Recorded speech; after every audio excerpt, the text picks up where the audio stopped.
Discuss about the Hindu editorial session. So guys, आज मैं एक बार फिर हाजिर हूं आपके सामने डिस्कस करने के लिए हिंदू एडिटोरियल का जो सेशन होता है हमारा, उसको लेकर एक बार फिर मैं आप लोगों के सामने आया हूं। चलिए बिना किसी देरी के इस प्यारे से सेशन की शुरुआत हम करते हैं और इस सेशन के माध्यम से हम हमारी रीडिंग स्किल्स को स्ट्रांग बनाते हुए कुछ वोकैब सीखने की भी कोशिश करते हैं। देखिए, आज का जो हमारा एडिटोरियल सेशन है बेटा, वो है पायरिक हिस्ट्री।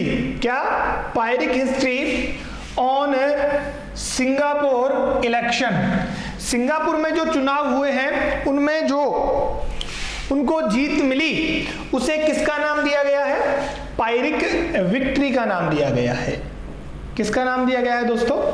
पायरिक विक्ट्री का नाम दिया गया है। अब ये पायरिक विक्ट्री होता क्या है? देखो, पायरिक विक्ट्री है उसका मीन्स होता है कि व्यक्ति जीत तो जाए, यानी किसी व्यक्ति को जीत तो मिली लेकिन उसके बदले में उसने बहुत कुछ अपना खो दिया, तब जाके मुझे जीत मिली। तो उसको क्या बोलते हैं? पायरिक विक्ट्री। क्या बोलते हैं? पायरिक विक्ट्री बोलते हैं। और ये बात कहाँ की है? सिंगापुर में जो इलेक्शन हुए हैं, जहाँ चुनाव हुए हैं सिंगापुर में, वहाँ की ये बात है। उसके ऊपर जो आर्टिकल हिंदू न्यूज़पेपर में पब्लिश हुआ है उसकी हम बात कर रहे हैं। चलिए देखते हैं आगे क्या क्या दिया गया है, क्या क्या इसमें इंपॉर्टेंट बातें हैं, क्या क्या वोकैब के वर्ड हमारे सामने आते हैं। देखिए, इसका जो टैगलाइन दिया है वो दिया है, the reduced majority is an opportunity for Singapore's ruling party to initiate reform. देखिए, जो सिंगापुर के चुनाव हुए उनमें जो मेजॉरिटी थी, यानी उनको जो क्या मिला? बहुमत मिला। क्या मिला? बहुमत मिला। वो कम हो गया इस बार। क्या हो गया? कम हो गया। ये एक अवसर है। अपॉर्चुनिटी मीन्स क्या होता है बेटा? अवसर है फॉर सिंगापुर रूलिंग पार्टी। जो पॉलिटिकल पार्टी अभी रूल कर रही है, अभी जो एग्जिस्ट करती है प्रेजेंट में, उसके लिए नए नए रिफॉर्म्स इनिशिएट, यानी शुरुआत करने का, श्री गणेश करने का। क्या करने का बेटा? श्री गणेश करने का टाइम है। किसके लिए? सिंगापुर रूलिंग पार्टी के लिए। किसके लिए बेटा? सिंगापुर रूलिंग पार्टी के लिए। चलो, ये तो इसकी टैगलाइन की बात हुई। आगे जो बात है उसकी बात हम करते हैं। देखिए बेटा, आप चलो देखिए, can Singapore people's action party, PAP वहां की क्या है? एक पॉलिटिकल पार्टी है जिसकी फुल फॉर्म यहां दी गई है, people's action party of prime minister Lee Hsien Loong reinvent itself. यहाँ एक क्वेश्चन रखा गया है सभी रीडर्स के लिए कि क्या सिंगापुर के जो प्राइम मिनिस्टर हैं वो अपने आप को क्या रीइन्वेंट कर पाएंगे? जो जीत मिली है और जीत भी उन्होंने बहुत सारा कुछ उनको लॉस हुआ है, तो उसको क्या वो वापस रीइन्वेंट कर पाएंगे? That is the looming question in the city state. और जो सिंगापुर सिटी है उसके अंदर ये वाला क्वेश्चन सबके माइंड में आ रहा है। तो लूमिंग यहाँ एक वर्ड यूज हुआ है जिसका मतलब होता है इमर्जिंग या रेजिंग, उभर रहा है या माइंड में ये क्वेश्चन बन रहा है। और वो क्वेश्चन यही है क्या कि प्राइम मिनिस्टर अपने आप को क्या कर पाएंगे? रीइन्वेंट कर पाएंगे या नहीं? अब देखिए, इसके बाद है, despite it's winning A super majority in the general election on July 10। तो जो इलेक्शन हुए उसमें पेप पार्टी ने अच्छी मेजोरिटी हासिल की। जैसा उनके लीडर थे, उन्होंने set in motion A succession plan, जो उन्होंने एक प्लान तैयार किया था उसके तहत उन्होंने एक सुपर मेजोरिटी के साथ उन्होंने सरकार बनाई। और सक्सेशन का मतलब होता है the act of process of following order या सीक्वेंस, यानी किसी भी ऑर्डर को फॉलो करना क्या कहलाता है? सक्सेशन कहलाता है। क्या कहलाता है? सक्सेशन कहलाता है। अब आगे दिया हुआ है, देखिए, which has been the face of Singapore managed democracy since 1965। जो ये पेप पार्टी है वो 1965 से सिंगापुर में एक लीडिंग पार्टी रही है, हमेशा ही वो मेजोरिटी लेकर आई है इलेक्शन के अंदर। तो ये 1965 से यहाँ एक इंपॉर्टेंट पार्टी का रोल अदा कर रही है ना। उसके बाद देखो, secured but A पायरिक victory in the snap ballot, in the snap ballot. अब ये स्नैप बैलेट क्या होता है? ये स्नैप बैलेट क्या होता है, इसको जरा समझने की कोशिश करते हैं। देखो, स्नैप बैलेट क्या होता है कि जो अभी जो कोरोना जो पेंडेमिक चल रही है, अभी जो कोरोना पेंडेमिक चल रही है, इसके कारण वहां इलेक्शन को समय पर न करवाकर उससे पहले ही करवा लिया गया। यानी चुनावों को उसके समय पर ना करवा के उससे पहले करवा लेना क्या कहलाता है बच्चों? स्नैप बैलेट कहलाता है। अब बात अच्छे से समझ में आ गई होगी।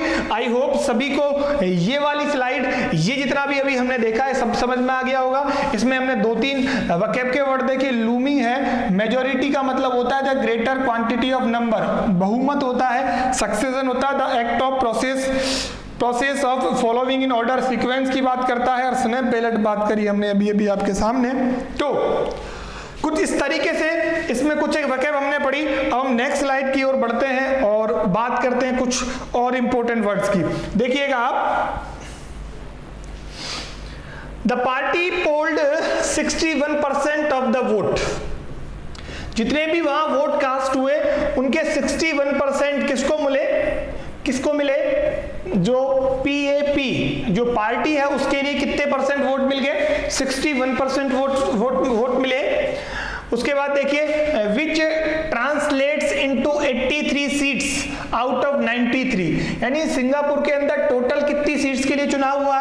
93 के लिए। उसमें से कितनी सीटों पर जो पेप पार्टी है वो आई कितने पर बेटा? 83 सीट्स के ऊपर। टोटल कितनी कॉन्टेस्टेड थी? कितनी सीटों पर चुनाव हुआ? 93। 83 कौन लेके आया है? PAP जो पार्टी है वो लेके आई है। That is way below the 69.9% it obtained इन 2015। ये बात कर रहा है अब 2015 की, जब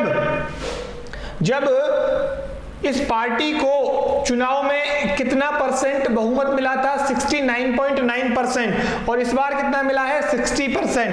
तो हुआ क्या? अब जो इसका एवरेज है वो कम हुआ है, लेस देन 2015 के बजाय, रादर देन 2015 यहाँ कम हुआ है।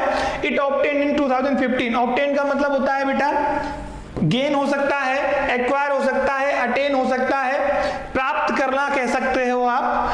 ड्यूरिंग द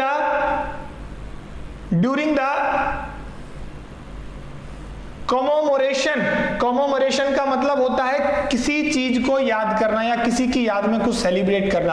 और 50 years of Singapore independence. Singapore को आजाद हुए कितने साल हो गए हैं? 50 साल हो गए हैं। And in the aftermath of the death of the country's founder and first prime minister Lee Kuan Yew. और जो इस देश के प्रथम प्राइम मिनिस्टर थे, जो प्रेजेंट में जो प्राइम मिनिस्टर है उनके फादर भी हैं, वो प्राइम मिनिस्टर लीज फादर। उनकी मृत्यु को भी कितने साल हो गए हैं? अब 50 साल हो गए हैं। तो उसके उपलक्ष्य में ये कुछ सेलिब्रेट कर रहे हैं, याद में रिमेंबर कर रहे हैं उन लोगों को। तो उसके उपलक्ष्य में कोई सेरेमनी रखी गई है। आफ्टरमैथ का मतलब रिजल्ट हो सकता है, कॉन्सिक्वेंस हो सकता है। कॉमेमोरेशन बताया था, द एक्ट ऑफ रिमेंबरिंग। और ऑब्टेन का मतलब होता है बेटा एक्वायर और अटेन। तो यहां पर बताया गया है कि इस बार 2015 के बजाय जो पार्टी का एवरेज है वो कम हुआ है। किसके बजाय? 2015 के बजाय। चलिए नेक्स्ट स्लाइड की बात करते हैं। देखिए नेक्स्ट स्लाइड पे आइए। देखिए अब अगर मैं बात करता हूं इस बात को हम थोड़ा आगे बढ़ाते हुए बात करते हैं। The parties record lowest performance was 60% इन 2011, यानी 2015, यहां पर 2-3 रेशो दिए गए हैं आपके सामने। 2015 हो गया, 2011 हो गया, 2020 हो गया, ठीक है। तो 2015 और 2011 में इनको टोटल मेजोरिटी कितनी मिली थी बेटा? 60% मिली थी। और 2015 में इनको 69.9 और 2020 में इनको 61%। कितनी? 61%। तो 2011 में सबसे लोवेस्ट रेट थी इस पार्टी की 60%।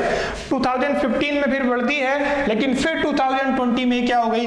कम हो गई। इसके बाद देखिए, the Pep's poor showing is all the more telling because the election were called months ahead of schedule and the COVID-19 restrictions denied the opposition even the normal. अब देखिए,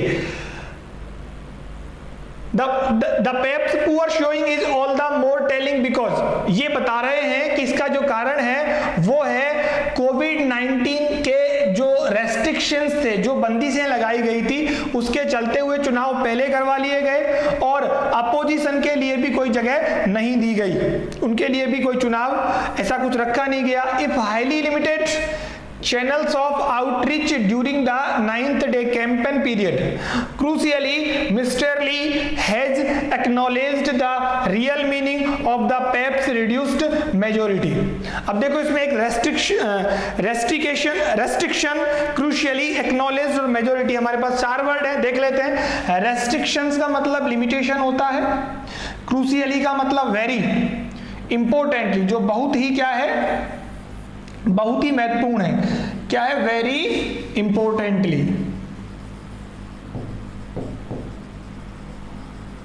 वेरी इंपोर्टेंटली। एक्नॉलेज का मतलब होता है recognised, प्रतिष्ठित या accepted, और outreach का मतलब होता है बहुत दूर की बात, टू गो टू फार। तो इन्होंने जो यहाँ के प्राइम मिनिस्टर हैं, उन्होंने इस चीज को वेरी इंपॉर्टेंट मानते हुए इस बात को स्वीकार किया कि उनका जो रेशियो जो कम हुआ है उसका क्या कारण है, उसको इन्होंने स्वीकार कर लिया, ठीक है। इसमें कुछ ये हमने देखे वर्ड। इसके बाद हम नेक्स्ट पर चलते हैं। देखिए आप, इसके बाद है which he described as a reflection of the desire of younger voters of greater diversity of voices in parliament. उन्होंने क्या कहा? प्राइम मिनिस्टर ने बताया कि ये जो कारण है, ये क्यों बना? He described, उन्होंने बताया, as a reflection, ये प्रतिक्रिया है, प्रतिछाया है, of the desire, किसकी? चाहत, of younger voters, जवान जो वोट कास्ट करने वाले लोग हैं, for greater diversity of voices in parliament, यानी जो उनकी संसद है उसमें जो अलग अलग तरीके की, डाइवर्सिटीज का मतलब होता है विभिन्नताएं, ग्रेटर जो बड़ी बड़ी विभिन्नताएं हैं यंगर वोटर्स की, उनकी ये चाहत है कि ऐसा हो, इसीलिए उनकी मेजोरिटी कम हुई है। इन ए concrete response, he has announced that Workers' Party WP Chief Pritam Singh would be formally recognized as the leader of the opposition. और उन्होंने क्या किया? जो WP पार्टी के चीफ है प्रीतम सिंह, उनको अपोजिशन का क्या बना दिया बेटा? उनको अपोजिशन का लीडर बना दिया। क्या बना दिया? लीडर बना दिया। एंड अनप्रेसिडेंटेड, बेटा अनप्रेसिडेंटेड का मतलब होता है ऐसी कोई घटना जो पहले कभी नहीं हुई। यानी इन्होंने सीधे ही किसको क्या बना दिया? प्रीतम सिंह को क्या बना दिया? अपोजिशन का लीडर बना दिया, जो पहले कभी ऐसा नहीं हुआ है। उनके पास अपोजिशन में बैठने लायक सीटें भी नहीं आई, लेकिन फिर भी बना दिया। तो इस चीज को क्या बोलते हैं? अनप्रेसिडेंटेड, जिसका मतलब है न्यू, नेवर डन बिफोर या फ्रेश हम बोल सकते हैं। कंक्रीट का मतलब होता है रियल, टेंजिबल, स्पेसिफिक। देखो टेंजिबल और इंटेंजिबल, टेंजिबल और इंटेंजिबल। देखो टेंजिबल का मतलब तो होता है बेटा मूर्त, क्या होता है?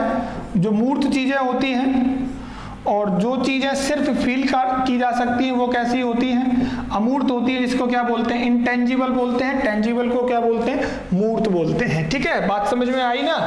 ठीक है, बात आ गई समझ में? आगे देखिए आप, development unprecedented, development in Singapore unicameral legislature. Unicameral का मतलब होता है, यूनिकैमरल का मतलब होता है बेटा जिस भी लेजिस्लेटिव में एक ही चैम्बर हो, कितने हो, एक ही सदन हो, या कह सकते हैं एक सदनीय, क्या बोल सकते हैं बेटा, एक सदनीय, एक सदनीय सरकार है, वहां पे यूनिकैमरल है। अब देखिए आप, और अगर द्विसदनीय होता तो एक को तो आपने यूनिकैमरल बोल दिया, एक को तो आपने क्या बोल दिया, यूनिकैमरल। अगर दो होते तो उसको क्या बोलते बेटा, बाईकैमरल।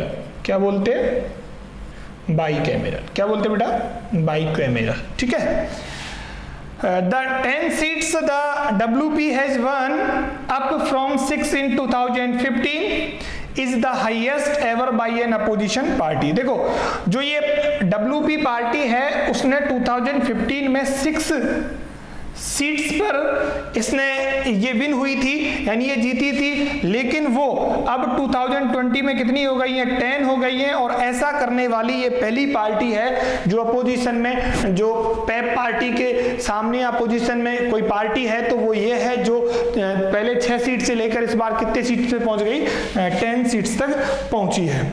ठीक है, अब आगे की बात करते हैं। देखिए इसके बाद है, इसके बाद देखिए बेटा, these are gains in what is in effect one party state where the workers party opposition won its first parliamentary seat in 1981, 6 years after Singapore's separation from Malaysia।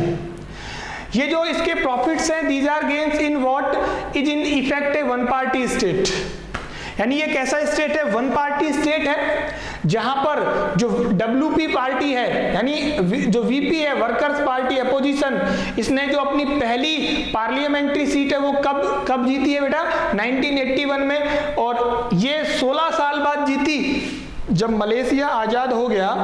जब मलेशिया कहां से आजाद हो गया, Singapore, separation from Malaysia, Malaysia से Singapore अलग हुआ है, sorry, Malaysia से सिंगापुर अलग हुआ, उसके 16 साल बाद 16 इयर्स के बाद 1981 में जो WP पार्टी उसने अपनी पहली सीट पे जीत हासिल की। उसके बाद देखो, another dilemma, confuse situation for mister Lee is the slender margin of victory for country's deputy prime minister and finance minister Heng Swee Keat, who is tipped to succeed as premier in 2022 या 2022।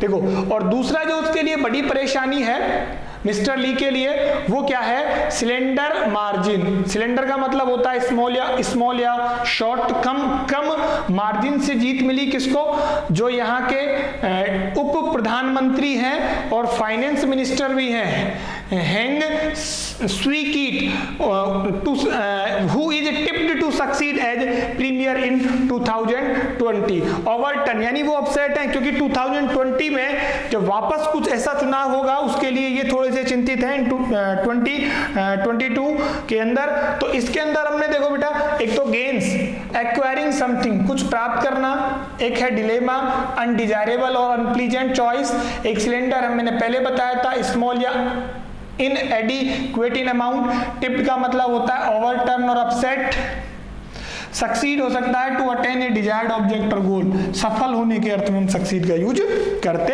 हैं। तो इस तरीके से कुछ बातें इसके अंदर दी गई है। आगे देखिए आप बेटा, आगे देखिए।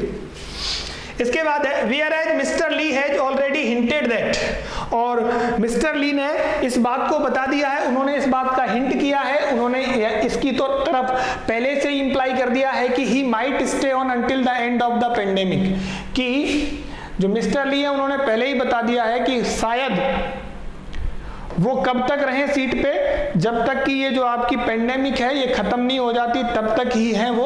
उसके बाद देखो क्या होगा, until the end of the pandemic the election outcome could further alter the timetable, और इसके बाद में इलेक्शन के जो भी रिजल्ट आए, जो भी आउटकम आए, वो पूरा का पूरा जो टाइम टेबल है, सिचुएशन है, उसको बदल सकते हैं। He has to fix an economy that is in recession, यानी उनको ऐसी एक अर्थव्यवस्था को संभालना है जो किसमें चल रही है, रिसेशन में चल रही है, वहां पर मंदी आई हुई है, ठीक है। इकोनॉमी की जो उनकी जो इकोनॉमिक कंडीशन है वो खराब हो गई है। Continue to fight the coronavirus outbreak. Outbreak का मतलब होता है फैल जाना, या ब्रेकआउट बोल सकते हो आप। कोरोना वायरस जो फैल गया उससे लड़ने के लिए उनको भी इकोनॉमी, उनकी जो अर्थव्यवस्था है वो अच्छी चाहिए। And adapt himself to the winds of political changes, और उन्होंने अपने आप को जो पॉलिटिकल यानी राजनीतिक बदलाव की जो स्ट्रीम है उससे उन्होंने अपने आप को उसमें एडेप्ट कर लिया है, समायोजित कर लिया है।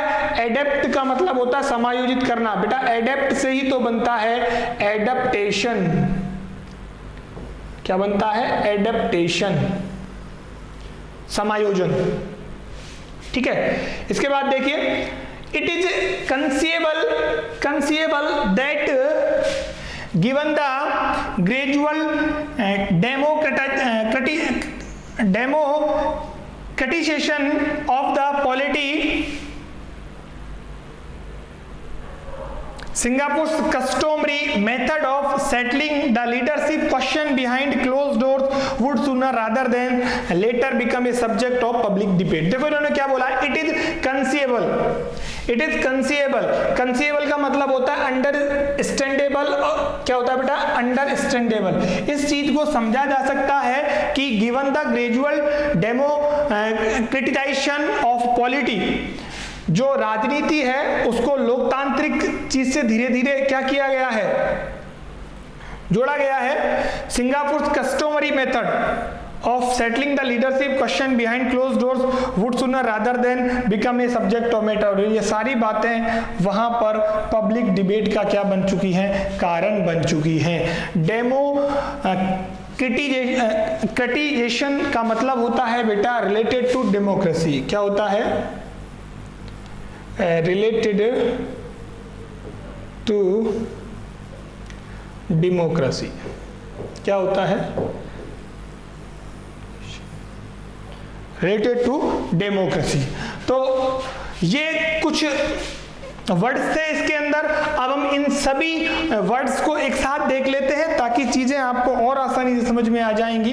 देखिए आप देखिए, अब ये जो हम पढ़ने वाले हैं ये आपको काफी हेल्पफुल रहेगा, क्योंकि ये सारी जो इसकी इंपॉर्टेंट वर्कशॉप है मैंने एक स्लाइड पर लेके रखी हुई है, आप लोगों के लिए सुविधा रहेगी आपको पढ़ने में। चलिए देखते हैं एक एक वर्ड को अब और भी अच्छे से देखते हैं। देखिए बेटा, सबसे पहला वर्ड कौन सा है? लूमिंग। लूमिंग का मतलब होता है to appear in an impressively great and exaggerated form. क्या होता है? To appear in an impressively great and exaggerated form. Exaggerated का मतलब होता है उलझा हुआ, इंप्रेसिवली होता है किसी पर अपना प्रभाव छोड़ना। उस अर्थ में किसी चीज अगर आपके सामने आती है तो वो क्या कहलाती है बेटा? लूमिंग कहलाती है। वैसे हम इसे क्या बोल सकते हैं? इमर्जिंग बोल सकते हैं, उभरते हुए, ठीक है। उसके बाद पायरिक विक्ट्री की बात की जाए, ये क्या है बेटा? नाउन है, नाउन कैटेगरी का वर्ड है। यानी अ विक्ट्री ऐसी जीत that is not worth winning, जिसका कोई मूल्य नहीं है, because the winner has lost so much in winning it. जो जीता है उसने अपना बहुत कुछ इसके अंदर खोया है, इसीलिए इसे पायरिक विक्ट्री का नाम दिया जाता है। उसके बाद है डाइवर्सिटी। क्या बेटा? डाइवर्सिटी नाउन है। The fact that there are many different ideas और ओपिनियंस अबाउट समथिंग, यानी किसी भी चीज के बारे में बहुत सारी ओपिनियंस, व्यूज होना या उनमें डिफरेंस पाया जाना क्या कहलाता है? विविधता कहलाता है, जिसे आप क्या बोलते हो? डाइवर्सिटी बोलते हो, ठीक है बेटा। उसके बाद नेक्स्ट वर्ड है अनप्रेसिडेंटेड। क्या है? अनप्रेसिडेंटेड। ये भी किसका है? एडजेक्टिव का कैटेगरी का ये वर्ड है, जिसका मतलब होता है नेवर डन और नॉन बिफोर, जिसे ना तो पहले जाना जाता था ना ऐसा कुछ घटित हुआ, उसे हम बोल सकते हैं अभूतपूर्व। क्या बोल सकते हैं बेटा? अभूतपूर्व। यूनिकैमेरल का मतलब होता है having one group of members in A parliament, एक सदनीय है इसको बोल सकते हैं। और अगर द्विसदन है तो फिर बाई कैमेरल हो जाएगा। इसके बाद है डिलेमा, नाउन है, ए डिफिकल्ट सिचुएशन और प्रॉब्लम, दुविधा की स्थिति को क्या बोलते हैं बेटा, डिलेमा बोलते हैं। इसके बाद सिलेंडर है, एडजेक्टिव कैटेगरी का वर्ड है, स्मॉल और inadequate in amount of size, कम मात्रा के अर्थ में क्या बोलते हैं, सिलेंडर बोलते हैं। इसके बाद है डेमोक्रेटाइजेशन, डेमोक्रेटाइजेशन का मतलब होता है the introduction of a democratic system और डेमोक्रेटिक प्रिंसिपल्स, जनतंत्रीकरण किसको बोलते हैं, डेमोक्रेटाइजेशन को बोलते हैं बेटा। इसके बाद है सेक, सेक का मतलब होता है इंटेंशन और पर्पज, प्रयोजन या कोई कारण हो सकता है। इसके बाद डिसेंटिंग, इसमें एक वर्ड आया था, इसका मतलब होता है होल्डिंग और expressing opinions that are at variance with those commonly और ऑफिशियली हेल्ड, असहमति किसको बताना, ऐसी ओपिनियंस को बताना दैट आर एट वेरिएंस, जो भिन्न भिन्न होती रहती हैं, विद दोज कॉमनली और ऑफिशियली हेल्ड, ऑफिशियल मतलब जो भी कुछ मीटिंग होती हैं उनमें अलग अलग तरीके की ओपिनियंस आती रहती हैं, तो उसे हम किसके नाम से जान सकते हैं, असहमति के नाम से जान सकते हैं। ठीक है बेटा। और लास्ट जो वर्ड है वो देखिए, वो है कॉनकोमिटेंट, कॉनकोमिटेंट क्या बेटा, कॉनकोमिटेंट नाउन है, इसका मतलब होता है ए फेनोमेनन दैट नेचुरली एक्कम्पनीज और फॉलोज समथिंग, जो किसी चीज को निश्चित रूप से या प्राकृतिक रूप से फॉलो करती है उसको कॉमिटेंट कहा जाता है। तो आपके सामने looming, pyrrhic victory, diversity, unprecedented, unicameral, dilemma, slender, democratization, इसके बाद सेक और डिसेंटिंग, इसके बाद कॉमिटेंट, ये वर्ड काफी इंपॉर्टेंट वर्ड हैं वोकैब के इस वाले सेशन के अंदर। ठीक है बेटा।